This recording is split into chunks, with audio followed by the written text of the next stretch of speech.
E logo ordenou Jesus que os seus discípulos entrassem no barco e fossem adiante para outra banda, enquanto ele despedia a multidão. E despedida a multidão, subiu ao monte para orar à parte, sozinho. E chegada já a tarde, estava ali só. E o barco estava já no meio do mar, açoitado pelas ondas, porque o vento era contrário.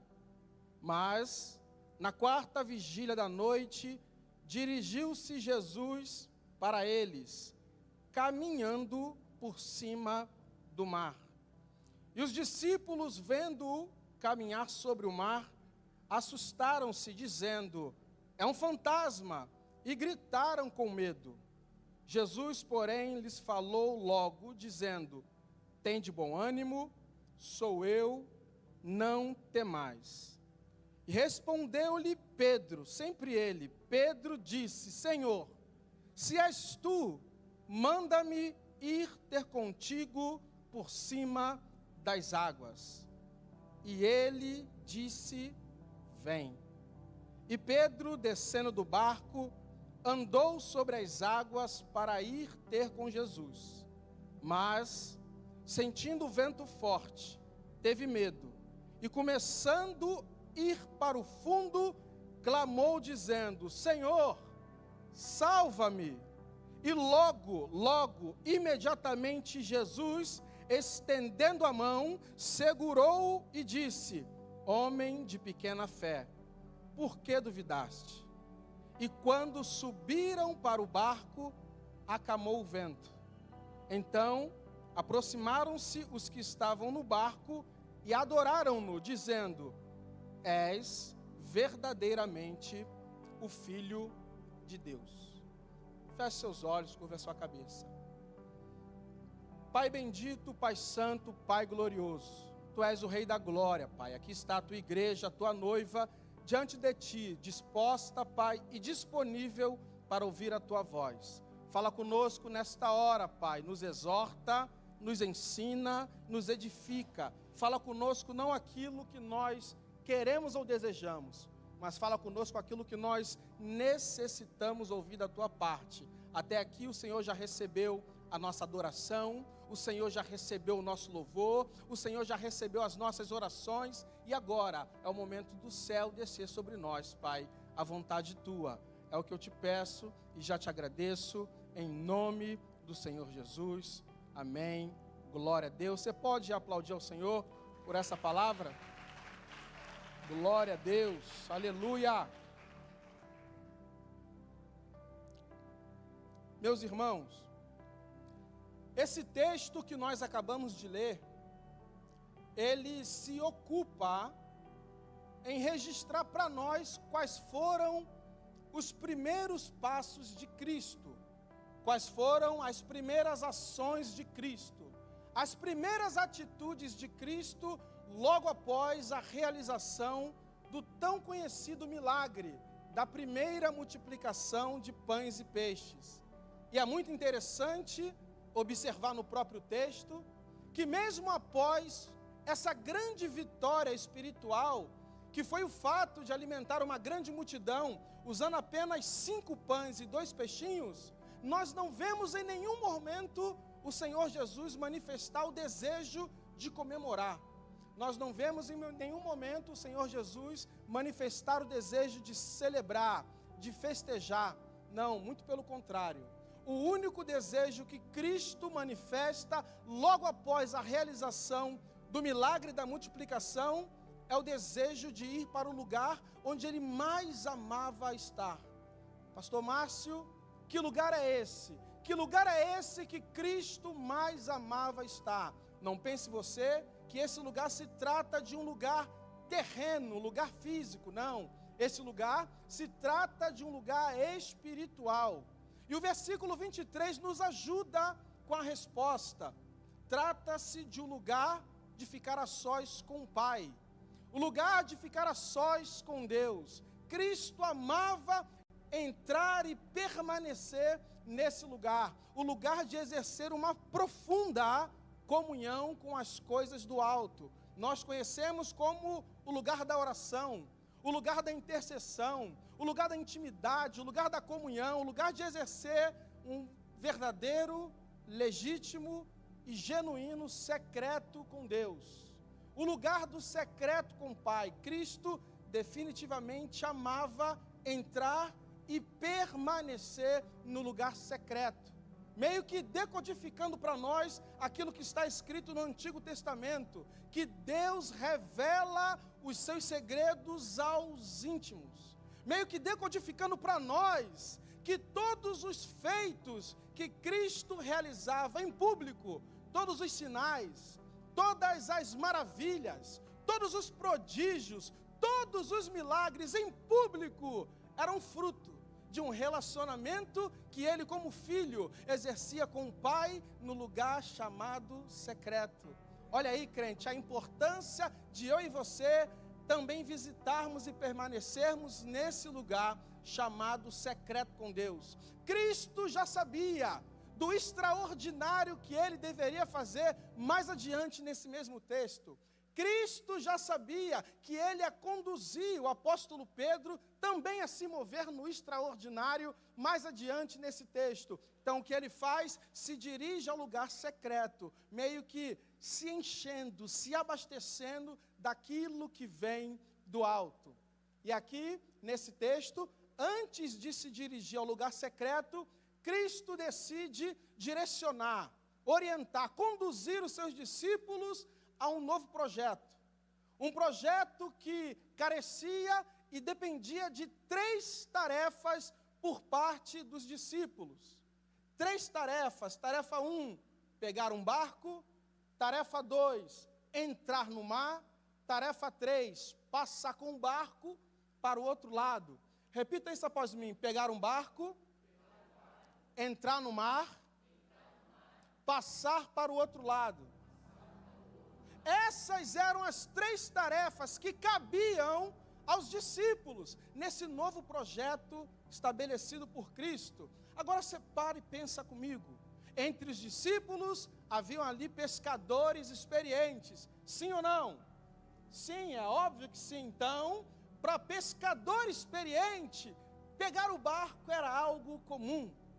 Para pescador experiente, entrar no mar era algo comum. Para pescador experiente, atravessar para o outro lado dentro de um barco era algo comum. Então os discípulos podem ter pensado, mas esse projeto de Cristo é um projeto para nós, comum. Só que o que os discípulos ainda não sabiam é que quando nós estamos em projeto de Cristo, a qualquer momento aquilo que é comum se torna extraordinário.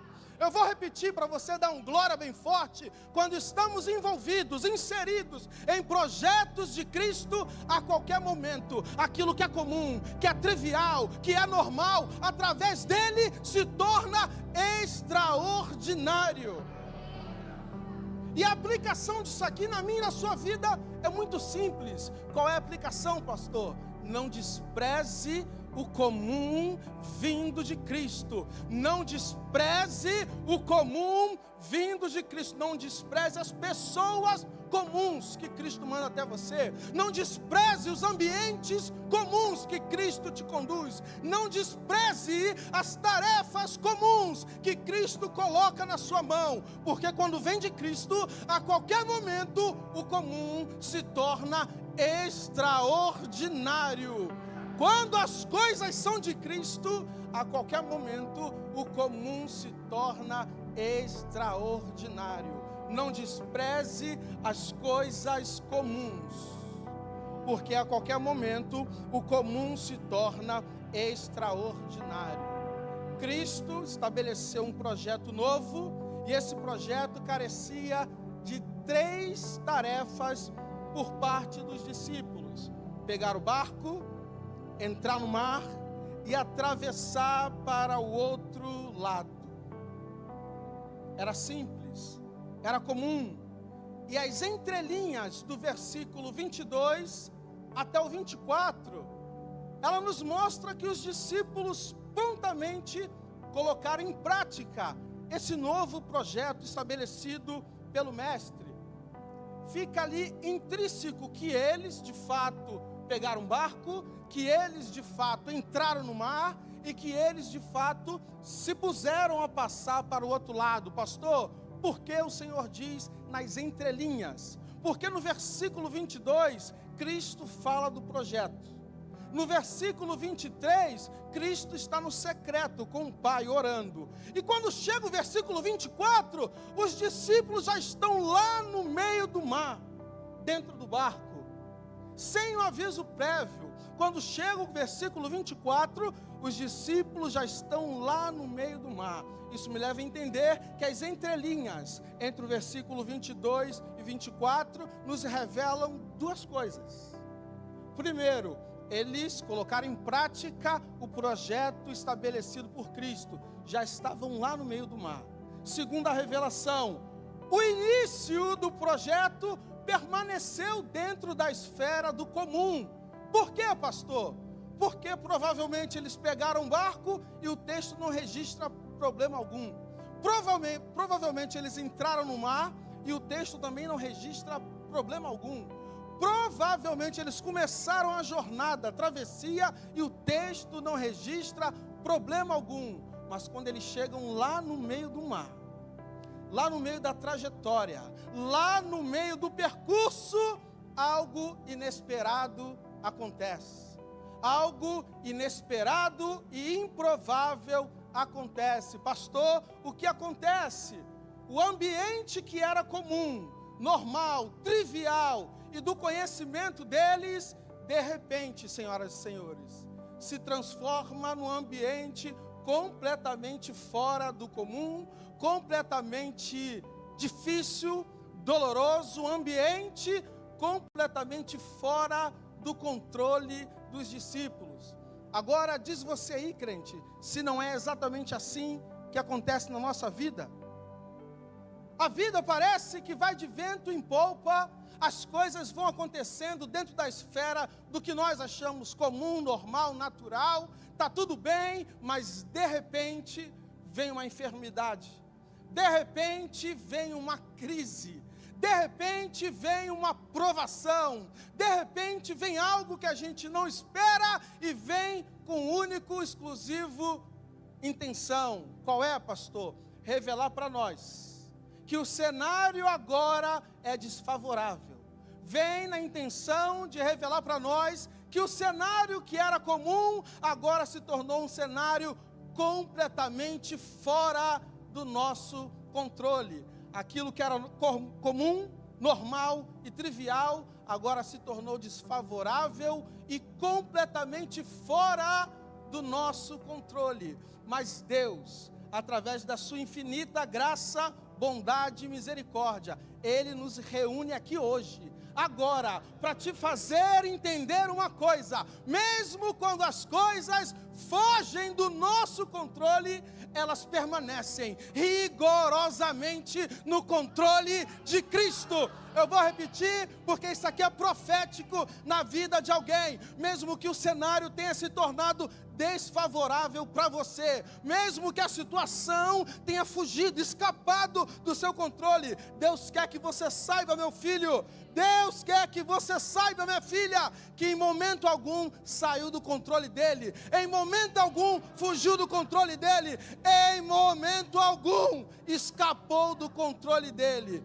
Cristo está no controle. Os discípulos aprenderam isso da pior maneira possível. Cristo permanece no controle, mesmo quando as coisas saem do nosso controle. Posso te contar um segredo? Quem costuma perder o controle do nosso barco somos nós. Cristo jamais perde o controle. Por mais difícil que pareça, Cristo não perde o controle. Por mais desesperador que o cenário pareça, Cristo não perde o controle. Cristo não perde o controle jamais. E a grande verdade que eu preciso te dizer, desculpe-me se eu te frustro, é que a certeza que nós temos é que em algum momento da nossa caminhada com Cristo, da nossa jornada com Ele, o Senhor, Ele mesmo vai nos conduzir a cenários que a princípio são desfavoráveis, a cenários que vão nos fazer enxergar que nós perdemos o controle. Pastor, como assim?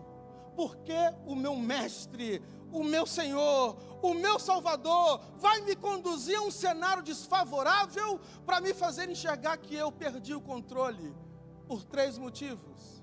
Primeiro, é dentro do cenário desfavorável e completamente fora do nosso controle que nós aprendemos a depender única e exclusivamente dele. Os discípulos ali aprenderam que não podia depender do barco. Os discípulos ali aprenderam que não podiam depender um dos outros, não podia depender de quem estava ao redor. Naquele cenário desfavorável, naquele cenário fora do controle deles, mesmo sendo um ambiente comum para eles, mar, mesmo sendo um lugar comum para eles, barco, naquele cenário a dependência tinha que ser única e exclusiva de Cristo. Segundo motivo pelo qual o Senhor nos conduz a cenários desfavoráveis e completamente fora do nosso controle. Porque é dentro do cenário desfavorável que Cristo vai nos fazer entender que Ele sempre tem um propósito. É no cenário desfavorável, é no cenário fora do nosso controle que Ele nos faz enxergar que Ele sempre tem um propósito maior. O grande propósito de Cristo aqui com os discípulos era amadurecer e aperfeiçoar a fé dos discípulos para aquilo que Cristo já sabia que eles deveriam fazer lá na frente. Por quê, pastor? Porque esse mesmo texto, essa mesma passagem, quando ela é escrita por Marcos, em Marcos 6:52, Marcos vai dizer que os discípulos não haviam entendido ainda o milagre da multiplicação. Marcos vai dizer que o coração deles estava endurecido. Cristo, sabedor de todas as coisas como Ele era, entendeu: eu preciso tratar o coração deles. Eu preciso moldar os meus discípulos. Eu preciso aperfeiçoar, amadurecer a fé deles. Ainda não entenderam quem eu sou. Ainda não entenderam o que eu vim fazer. Ainda não entenderam qual o propósito deles está ao meu lado. Então, vou conduzi-los a um cenário desfavorável. Vou tirar o controle da mão deles. Para quê? Para eles entenderem que eu tenho um grande propósito por trás de todos os cenários. Você está entendendo, crente? Como é o artifício que Deus usa para trabalhar na nossa vida? Agora você está entendendo esse cenário que você está enfrentando? Você está entendendo essas situações que parece que surgem do nada para te mostrar que você não tem o controle? Não é para te fazer chorar, não é para te fazer sofrer, é Cristo olhando para você e dizendo: eu preciso te moldar. Eu preciso te trabalhar, eu preciso aperfeiçoar a tua fé, eu preciso amadurecer a tua fé. Entenda que tem um propósito por trás desse cenário que você hoje enxerga como desfavorável e completamente fora do teu controle.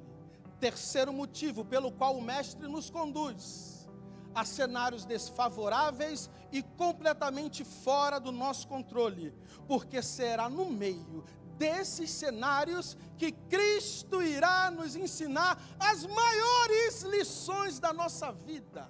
Aleluia! E é aqui, exatamente nesse ponto, que nós vamos extrair algo para a nossa edificação, para a edificação da nossa vida, para a edificação da nossa alma. Eu vou repetir: é dentro desse cenário desfavorável, é dentro desse cenário fora de controle, que Cristo vai te ensinar as maiores lições da tua vida. Aleluia! Preste muita atenção nisso. O cenário desfavorável e fora de controle submeteu o barco dos discípulos, e eu repito, que eram pescadores experientes. o cenário desfavorável e fora de controle submeteu o barco dos discípulos a 3 condições adversas. Quantas condições, igreja? 3 condições adversas. Condição adversa 1, já estava distante, não só distante da terra, mas distante de Cristo, porque Cristo estava no monte orando. Primeira condição adversa, distância. Segunda condição adversa, já estava sendo açoitado, atacado pelas ondas, pela água. Terceira condição adversa, o barco dos discípulos, ele estava completamente vulnerável à situação que estava ao redor deles. Distância, açoite das águas e vulnerável ao entorno, que ali era um vento contrário. Aleluia! E a primeira grande lição que esse texto revela para nós é algo muito forte. Nenhuma dessas condições adversas foram capazes de impedir Cristo de se atentar à situação que eles estavam vivendo, passando, enfrentando. Eu vou traduzir: nenhuma condição adversa que você esteja passando será capaz de impedir Cristo de olhar para você, Cristo de atentar ao seu cenário, Cristo de entender o que você está vivendo. A distância, talvez, que você esteja dele, da vontade dele, do querer dele, não vai impedir, porque ele é a compaixão. Talvez as circunstâncias da vida, os açoites das águas da vida, também não vão impedir Cristo de se atentar ao que você está vivendo, ao que você está passando, a sua vulnerabilidade com aquilo que está acontecendo ao seu redor. Esse vento que está batendo forte aí, também não impede Cristo de se atentar ao que você está vivendo, ao que você está passando. Nada, senhoras e senhores, nada é capaz de impedir Cristo de olhar para nós e enxergar aquilo que nós estamos passando. Cristo se atenta ao que os discípulos estavam passando, e aí chega o versículo 25. Eu acho lindo o versículo 25, porque ele revela a segunda grande lição que eu enxergo nesse texto. Pastor, qual é a lição? É no versículo 25, que Cristo decide sair do lugar secreto de oração e ir ao encontro dos discípulos. Só que eu imagino Cristo descendo do monte. Cristo, quando chega na beira da praia, não tinha barco, porque o único barco já estava com os discípulos, lá no meio do mar. Imagino Cristo na praia e não tinha ninguém, nenhuma pessoa para ajudar. Ou seja, Cristo estava ali e não tinha recursos, não tinha meios humanos ou terrenos para ele usar naquele momento. Mas isso não foi impedimento, aleluia, para Cristo ir ao encontro dos discípulos. Pastor, qual é a segunda lição? Nenhum meio humano impede Cristo de ir ao nosso encontro.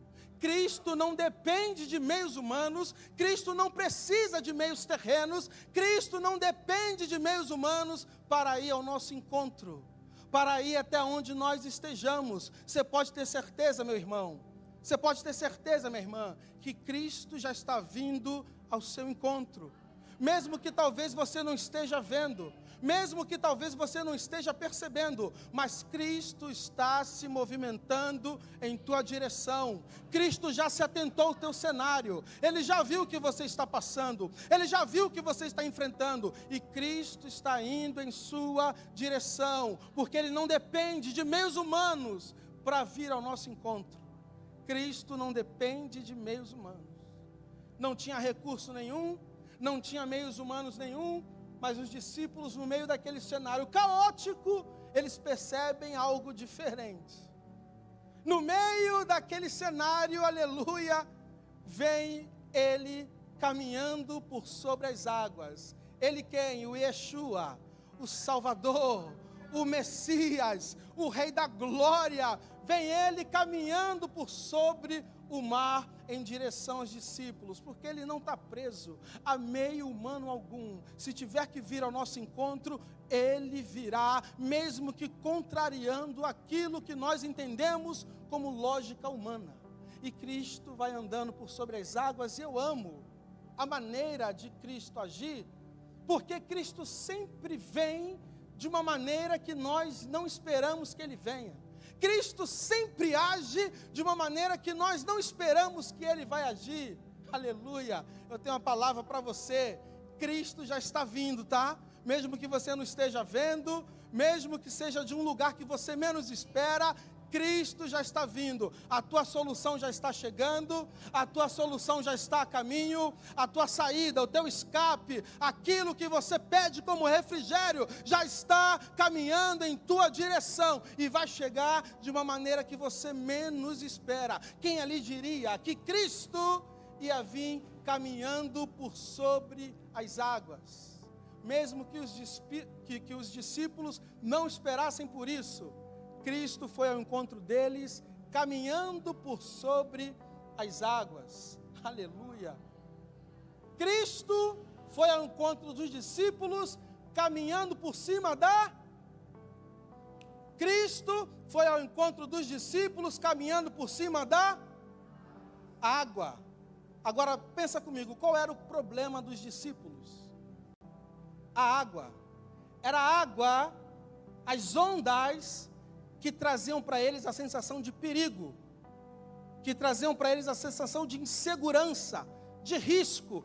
Eram as águas que se levantaram, eram as águas que açoitavam o barco, eram as águas que traziam para eles a sensação de medo, pavor, desespero. Eu repito, Cristo veio andando por cima das águas. Aleluia! Alguém ali já entendeu? Então eu libero uma palavra. Aquilo que te causa pavor hoje está debaixo dos pés de Cristo. Aquilo que é o motivo do teu medo hoje está debaixo dos pés de Cristo. Aquilo que tem roubado o teu sono, aquilo que tem roubado a tua paz, está debaixo dos pés de Cristo. Cristo já está vindo na tua direção, e Ele vem pisando no motivo do teu medo, Ele vem pisando no motivo do teu desespero. Cristo vem pisando na depressão, Cristo vem pisando na angústia, Cristo vem pisando na calúnia, Cristo vem pisando sobre tudo aquilo que te causa medo, pavor e desespero. O motivo do teu choro hoje está debaixo dos pés de Cristo. Você crê nisso? Pode levantar a sua mão. Cristo já está vindo em tua direção, e Ele vem pisando sobre tudo aquilo que rouba a tua paz, tudo aquilo que te causa medo, tudo aquilo que te traz desespero. Cristo vem pisando sobre todos os males que assolam a nossa vida. Aleluia! Ele vem andando por sobre as águas. Jesus vem andando por cima do mar, por cima do problema dos discípulos, mas os discípulos não o reconheceram. O texto diz que quando eles viram aquela cena, pensaram se tratar de um fantasma. Por quê, pastor? É assim que acontece conosco. Quando nós estamos com medo, e num cenário desfavorável, e as coisas saíram do nosso controle, o medo nos ataca, nossa visão fica turva, aquilo que é claro, nós não conseguimos decifrar, não conseguimos enxergar. Então a visão dos discípulos já não estava perfeita. Por quê? Por causa do cenário desfavorável e por causa do controle da situação que eles perderam. Talvez isso que você está enxergando hoje está te causando pavor. Não tem motivo algum para você ficar com medo. É a tua visão que está turva devido a esse cenário desfavorável que você está inserido. É a tua visão que está turva devido à situação ter saído do seu controle. Mas não é motivo de você ter medo. É a salvação que está vindo ao teu encontro. É a saída que está vindo ao seu encontro. É a solução que está vindo ao seu encontro. Os discípulos olharam e pensaram se tratar de um fantasma. Até que no meio daquele cenário caótico, águas se levantando, vento batendo contrário, eles ouvem uma voz. Aleluia. No meio do cenário caótico, no meio do cenário desfavorável, no meio do ambiente que já não tinha mais controle, eles ouvem uma voz.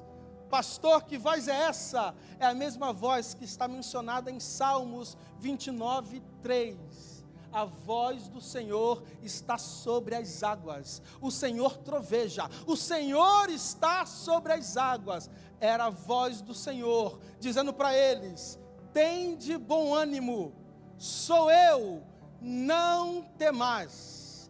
Tende bom ânimo, sou eu, não temais. É o mesmo que Cristo está dizendo para alguma pessoa aqui: ei, tende bom ânimo, no meio desse cenário desfavorável, você perdeu o controle, tudo bem, mas tende bom ânimo. É Ele dizendo: sou eu, sou eu, sou eu, não temais. Tende bom ânimo, sou eu, não temais. É o que Jesus está dizendo para pessoas aqui.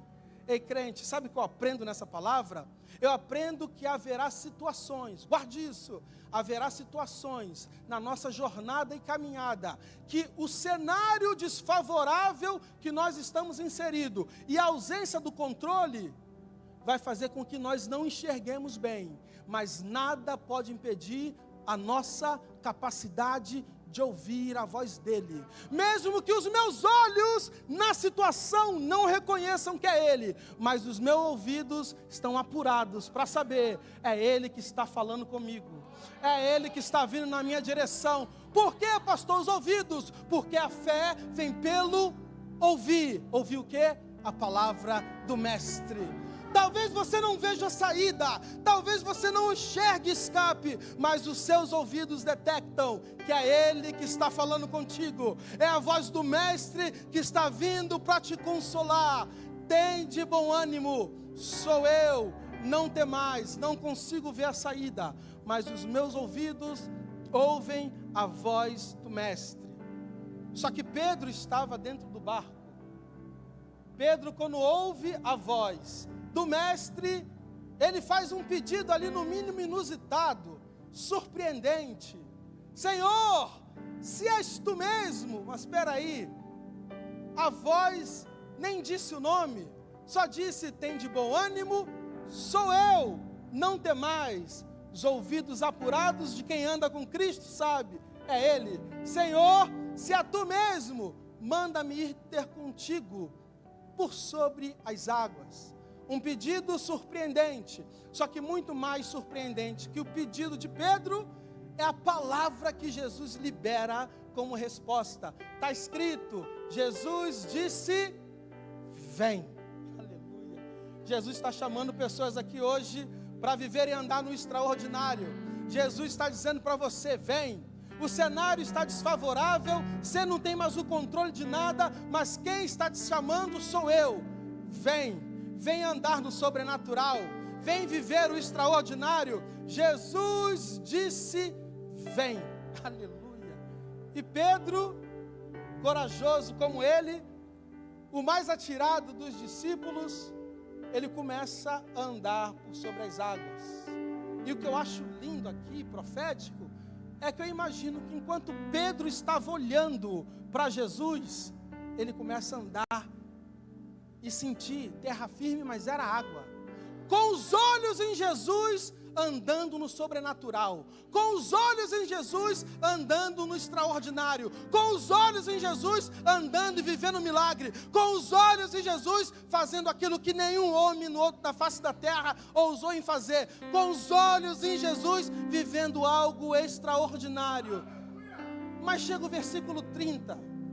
E o versículo 30 nos diz que quando Pedro olha para a força do vento, ou seja, tirou os olhos de Jesus e atentou para a força do vento, Pedro começou a afundar. Ei, crente, isso não é assim na sua vida? Enquanto está com os olhos fixados em Jesus, nós vivemos milagre, sobrenatural, extraordinário. Basta tirar os olhos dele, você começa a afundar. Não tire os olhos de Jesus por nada, porque quem tira os olhos de Jesus certamente afunda. Enquanto eu olho para Jesus, eu vivo aquilo que Ele tem para mim, sobrenatural, milagre, extraordinário. Quando eu olho para os problemas, para o vento, eu vivo aquilo que o vento, que o problema tem para mim. E eu começo a afundar. Só que Pedro, apesar de impulsivo, ele se mostrou ser muito inteligente. Porque o texto diz que, começando a afundar, ele clama. Muitos de nós esperam chegar no fundo do poço para começar a clamar. Muitos de nós esperam chegar no fundo da situação para clamar. Pedro não, inteligente. Começando a afundar, clamou e disse: Senhor, salva-me. Senhor, salva-me. Talvez essa tenha sido a sua oração nos últimos dias, clamando no silêncio do teu quarto: Senhor, salva-me. E imediatamente, logo assim que Pedro clamou, Jesus estende a mão, aleluia, socorre Pedro e devolve ele ao barco. Tem uma mão estendida na tua direção nessa noite. Tem uma mão estendida em tua direção essa noite.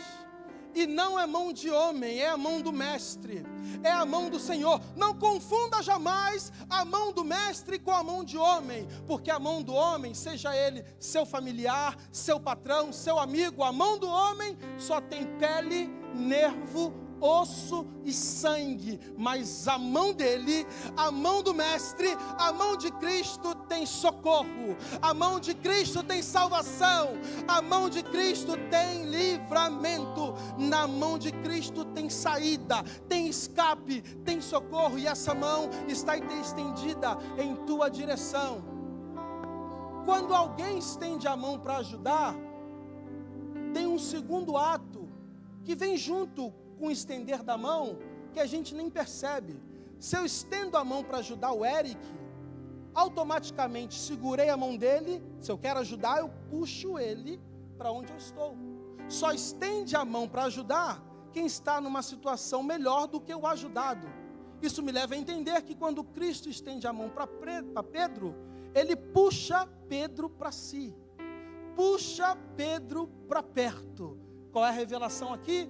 Você que já afundou em algum momento da sua caminhada, você que já caiu em algum momento da sua jornada, Cristo está estendendo a mão para te trazer para perto dele. Cristo está estendendo a mão para te trazer para junto dele, porque quando estamos juntos dele, aleluia, o vento se acalma, as águas se abaixam, o cenário que era adverso é revertido, mudado num cenário de paz, calmaria, um cenário completamente no controle dele, porque ele tem o controle das nossas vidas. Fique de pé, igreja. Existe uma mão levantada em tua direção nessa hora, a mão do rei, a mão do mestre. Ele está te chamando, aleluia, para viver e se mover no extraordinário. A mão do mestre está estendida em tua direção. Cristo não vai deixar o teu barco afundar. Cristo não vai deixar você afundar. A vontade dele é te ter bem perto dele. A vontade dele é trazer você para perto dele. Porque quando nós estamos perto dele, aleluia, nós vivemos aquilo que ele tem para nós. Pastor, o que Cristo tem para mim? Cristo tem salvação para você, Cristo tem salvação para a tua casa, Cristo tem socorro, tem escape, tem livramento, Ele tem cura, Ele tem provisão, Cristo tem novidade de vida para você. Aplauda o Senhor, porque Ele é digno de louvor. Aleluia.